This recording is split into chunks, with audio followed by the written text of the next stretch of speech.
What's most important really to understand about my story is it isn't my story. It's a story of grace. The part that's mine is just the plot. We all have our own life dramas. None of us matches anybody else. Every single one of us has our own life drama. The set of our dramas are different. The scripts of our dramas different. The costumes of our dramas different. Everything about each of our life dramas is different. And so aspects of the plot and the script and that stuff, yes, of course, they're my drama compared to your drama. But in terms of really what makes the story special compared to not just any other random person's drama is grace. Now, grace is there for everyone. That also isn't unique. But for me, that which makes the story so special is the way that grace came. And much like the story of Ganga when she first came out of heaven and she swept away all of the priests on the banks of the riverbed who were doing their pujas and doing their fire ceremonies and was so rambunctious that Lord Shiva had to agree to hold her in his hair and let her out slowly. In the same way for me, that river of grace came through my life and pretty much swept away anything else that was taking place at the same time. I didn't have Lord Shiva there to say, oh, don't worry, I'll hold this for you and let it out very slowly. I came here, as many of you know, now almost 23 years ago.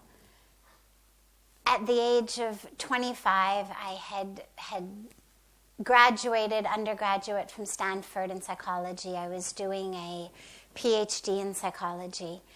And I didn't come as embarrassing as it is to admit so many decades later, I didn't come looking for spiritual awakening on any kind of a conscious level.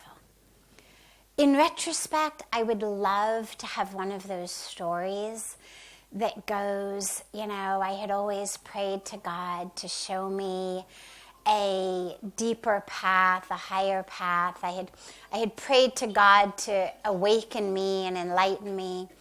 And so finally God brought me to India. I would love to have a story like that. But I don't. That maybe is somebody else's drama. My drama was I didn't even know there was anything to pray for. Nor did I have any connection with the divine in a way that would have led me to pray. I came to India with a backpack.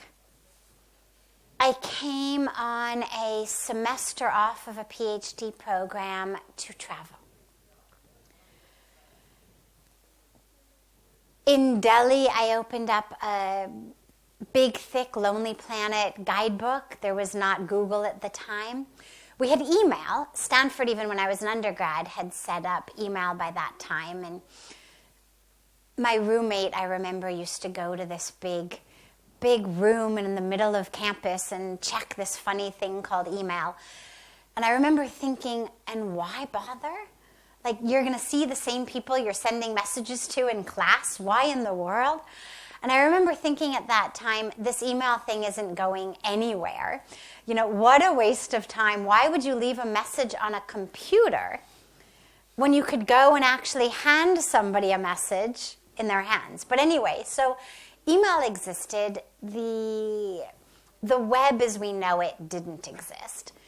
And so there wasn't a way to just go on Google and say, India, where should we go? So we had a Lonely Planet guidebook, and I opened it in Delhi, and it said, Rishikesh. I was a yoga student already. I used to drive up from Palo Alto to San Francisco to study yoga. I was always an outdoors person. Nature for me was and still is the easiest way to connect with God. I wouldn't have used those words before, but I was always someone who would run to the redwoods, would run into the mountains, would run into nature at every opportunity. And so Rishikesh was a place of a river and mountains and yoga. And I mean, I didn't know that Ganga was holy. I didn't know the Himalayas were holy. I just knew river, mountains, yoga, relatively close to Delhi, an easy place to start a tour of India. And I got to Ganga. I mean, there's obviously a lot of other chapters to the drama in the middle, but I got to Ganga right here at Parmarth's God. I didn't know Parmarth. I didn't know anything. It just happened to be by divine synchronicity where I ended up. And I got to the banks of Ganga, hot, tired, planning to just stick my feet in the river and freshen up. And I got to the river, and I stood there. And as I looked out over this river, I was given an experience that I had no framework in which to understand it. But thankfully it didn't matter, because it was so powerful that it just blew every intellectual capacity I had for understanding out of the water anyway. So even if I had a framework to understand it, there was no part of me left to be doing any understanding. And it was an experience that was visual, it was physiological on every aspect of me, and it knocked me literally to the ground, and I burst into tears. Tears of not sadness, not joy, but tears of just the truth. Tears of being in the presence of the truth. And I knew in that moment, and it had been 30 seconds since I got there. I knew in that moment that this is where I was meant to be. And in that moment, nothing else mattered. We talk so much about non-attachment, about vairagya, and sadhana and tapasya, and all of these very heavy-sounding, process-laden words. And for me, it really was just grace. It was in that moment, nothing else mattered.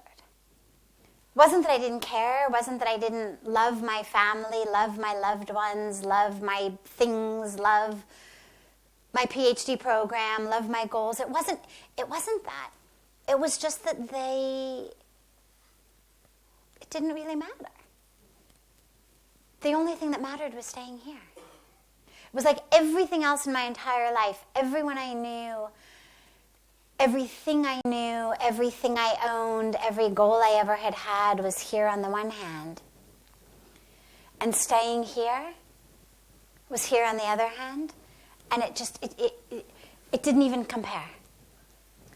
And I remember vividly thinking, a few hours later, that if someone had said to me at that time that I had two choices, that I could either stay here forever, but I could never go back, and I could never touch any of the things that I owned, all I could have for the rest of my life was what was currently in my backpack, or or I could have all of that, but that I would have to leave now.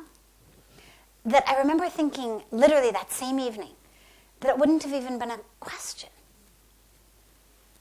That I would have immediately and instantaneously and unquestionably stayed here with just what was in my backpack.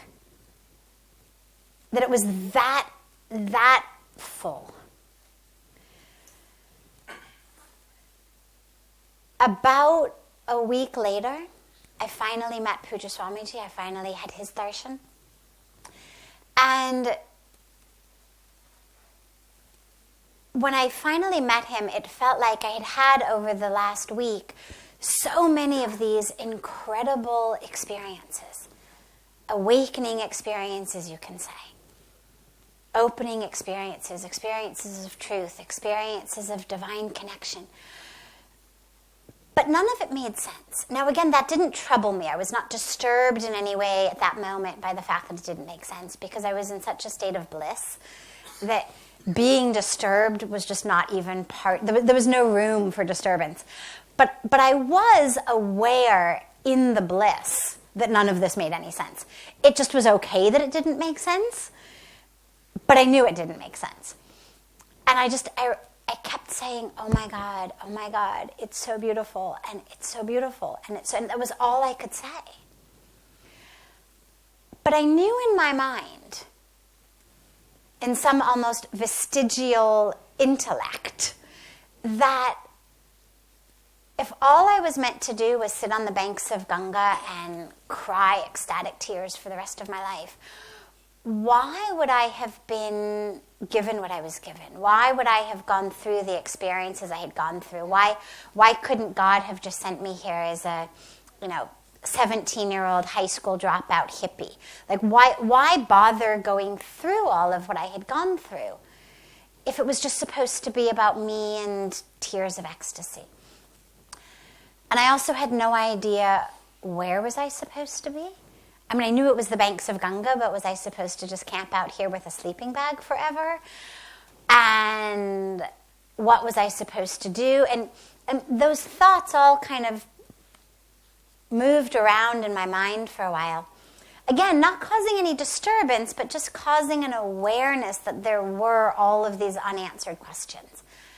And when I finally had Puja Swamiji's darshan, it was as though his presence was the glue that held and brought all of the other pieces of the experience together, that suddenly all of it made sense.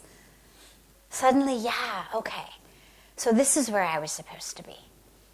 And this is why I had the background and the experience that I had, and this was who I was supposed to learn under.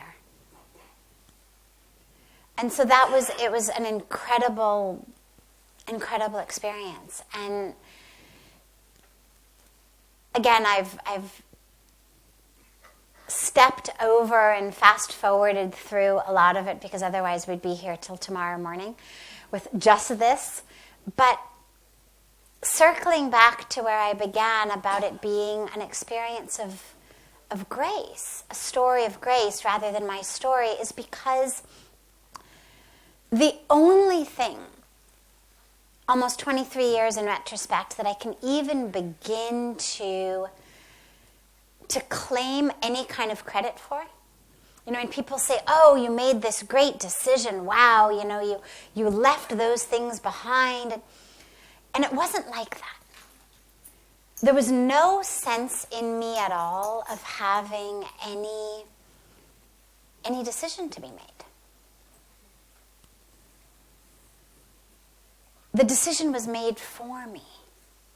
The only thing that I get any credit for whatsoever is a commitment to truth and an openness to truth that I had had my entire life, that created a situation in which there was no going back, a situation in which I had to stay, because when I had seen the truth, my commitment to truth, and that was, grown up in a home in which you could have committed the worst thing, but if you went and you said, Mom, Dad, I did this, it was okay. But you could have done the smallest, tiniest nothing, and if you lied about it, there was hell to pay. So I was really raised with a truth is the highest. And it was something that I had really adopted in my own life. And lived by truth at all costs. And so when I had this experience, as crazy as it seemed, and as completely not the package of my life that I had expected, I couldn't deny that I had seen what I had seen. I couldn't deny that I had experienced what I experienced. I couldn't deny that this was the truth, even though it was not in the package that I had thought the truth was going to come in. And so it's an experience, a story of where grace comes in when we're open to it. And that's why I said it becomes everybody's story. Because the plots are different. The characters in each of our dramas are different. The scripts are different. The sets are different. But that experience of grace is available to all. And the only thing that I did was I stayed open to it. That I had a faith in grace that was enough to overpower fear of not doing what I was supposed to do.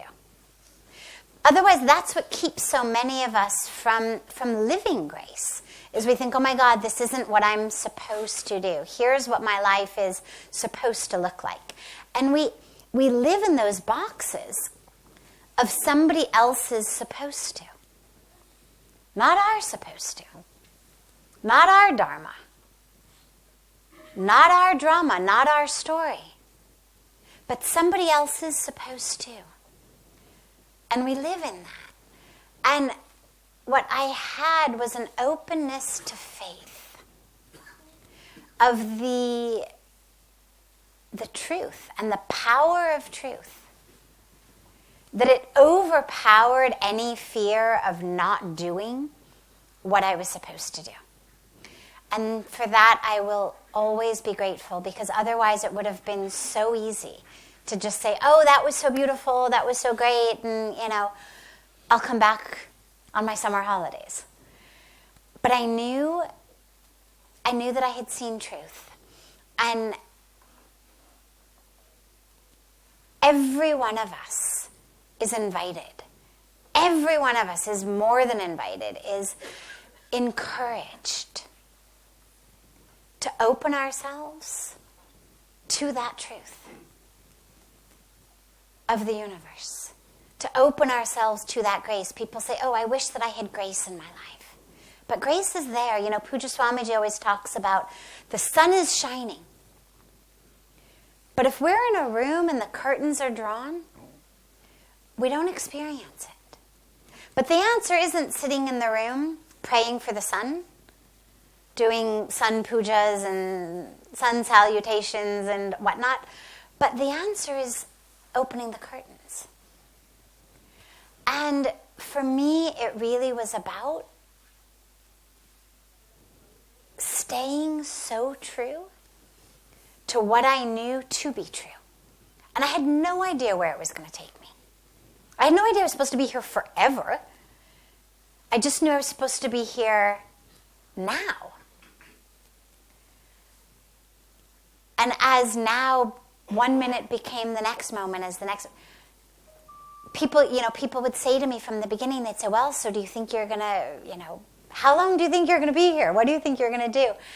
And I remember saying, and I still say it, although I don't get asked that very frequently anymore, but that I used to have plans for my life.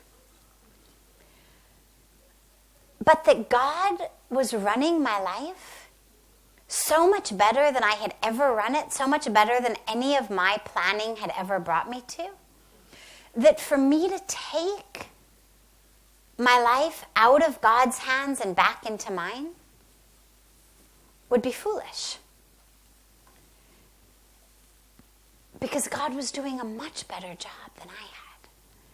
And the other piece of it is, in the world that I come from, in the world that many of us come from, we're really taught that a successful life is about how much you can bring towards you.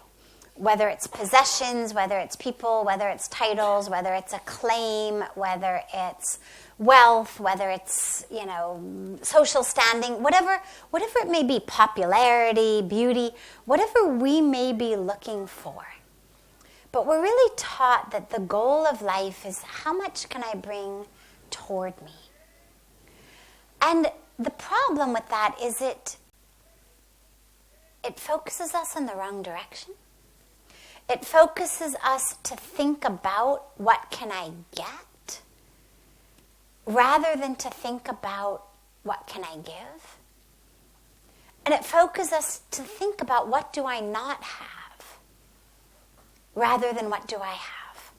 And even deeper, who I am.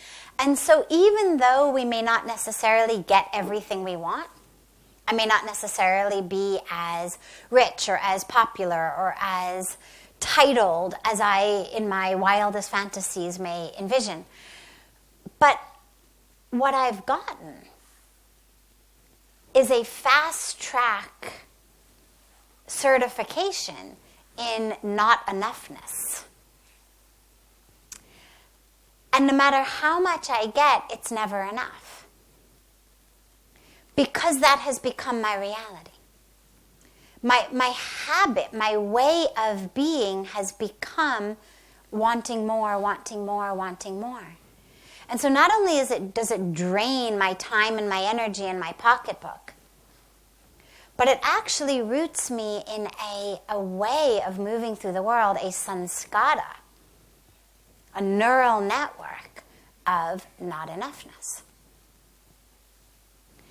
And that ensures that no matter what I have, it's never going to be enough.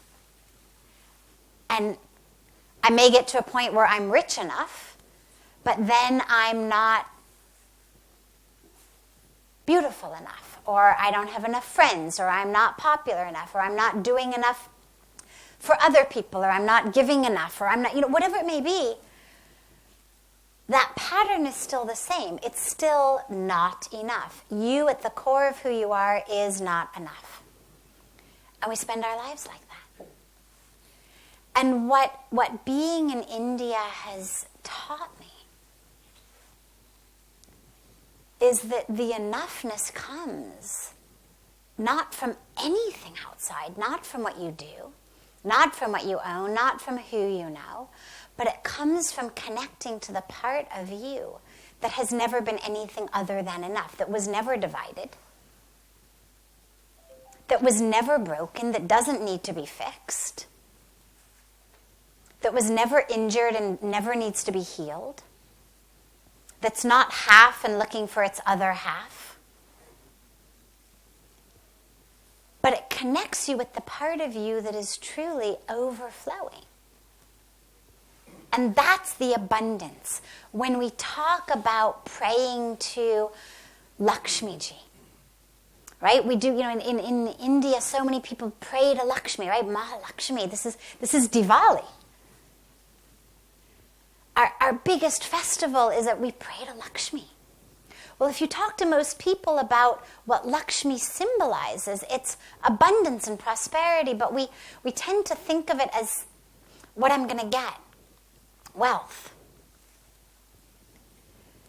But talk to anyone who's rich, from mildly rich to incredibly rich. It doesn't matter where on the spectrum they are, it's never enough. And if it's enough money, well, then it's not enough something else. There's never enough when I'm looking outside.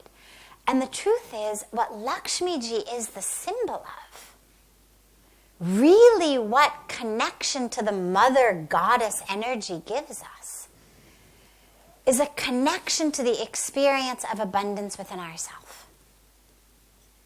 Lakshmiji is not the goddess who fills your wallet or your piggy bank. She's the goddess who connects you to the fullness of yourself. That's the mother. That's the mother energy. And so that experience of abundance is an experience within the self. And this is what Indian spiritual tradition is all about. And I had the blessing of noticing it in the beginning. And I remember looking around and seeing children who had nothing, kids without shoes, who were just exuberantly happy, kids who wore the same thing every single day. And they were so happy. And I thought back to the kids I had grown up with. And we never had that. I mean, it wasn't that we were never happy. Yeah, you'd have a great birthday party. We were happy. Take us to the park. We were happy. Feed us ice cream. We were happy. But that sense of, I have nothing, but I'm happy and I want nothing, is something that from the very beginning I remember saying, there is a secret here in India, and I need to stay back until I figure out what it is. And it's a secret that infuses the children. It's a secret that infuses village women. Look at these women carrying, pounds of firewood on their head. Walk through the mountains. See these women in the mountains carrying pounds of firewood on their head. And you say to them, how are you? And they say, Bas, Bhagwan ki kripa. It's God's grace. And you see them sometimes, you'll see them stopped by the side. They usually go out in groups of 3 or 4, and they'll be stopped. Maybe they're tying their bundles together. And they're laughing with each other. They're smiling.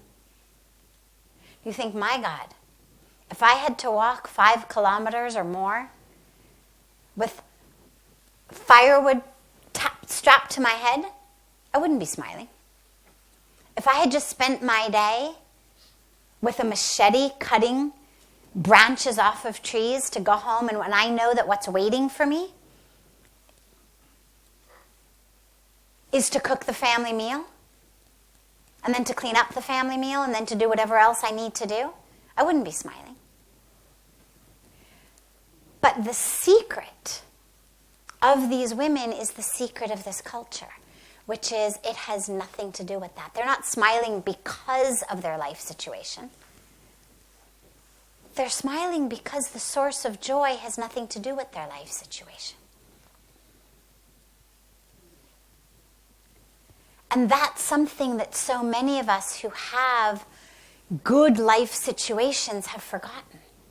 We keep thinking, oh, if I just could tweak that, if just my kids would clean up their rooms for God's sakes, if just, my husband this, or my wife that, or my mother-in-law this, or the traffic that, or my weight this, would just change how I want it to change, then everything would be perfect. And we forget that actually the inner situation, what we call the swastiti, is actually not determined by the external situation, paristiti. But that's how most of us live. Paristiti ki hisab se. Jaise paristiti hai vaise mera swastiti.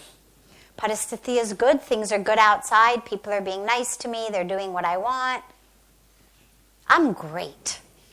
It's a sunny day. We had a picnic. I'm great. But when paristiti is not according to what I want, people are not doing what I want, the world is not dancing according to my tune, my picnic got rained out, my swastiti is not so good. But I am determined to change the paristhithi so that my swasthiti can be okay. And that's going about it completely backwards. And so what India really taught me was, wow, if these people can be so grounded, clearly it has nothing to do with getting all the 50 items on your Christmas list. Clearly it has nothing to do with the house you live in, the cars you drive, the parties you get invited to. Clearly it has to do with something inside. And I saw that, and I thought, this is a secret I need to find.